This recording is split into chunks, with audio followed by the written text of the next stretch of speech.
How to create text highlighter effect in Davinci Resolve. To begin, I added an image to my timeline and I want to highlight a line. Go to the Effects panel and click on Generators. Drag and drop a solid color above the image in timeline. With the solid color selected, open up Inspector panel. Under Generator tab, change the color of it to a yellow color. Now at the bottom of Viewer, from the drop-down select Crop.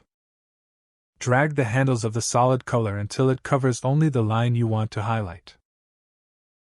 Now in the Inspector, click on Settings tab and change Composite Mode to Multiply to see the blacks under the solid color. Now move the playhead to the start of solid color. Click on the diamond button next to Crop Right and increase it until you can't see the solid color. This will create a starting keyframe. Move the playhead a little forward and click on this diamond button to see the keyframes. Decrease Crop Right until your line is completely highlighted. This will create the second keyframe. And now we have this highlighter effect.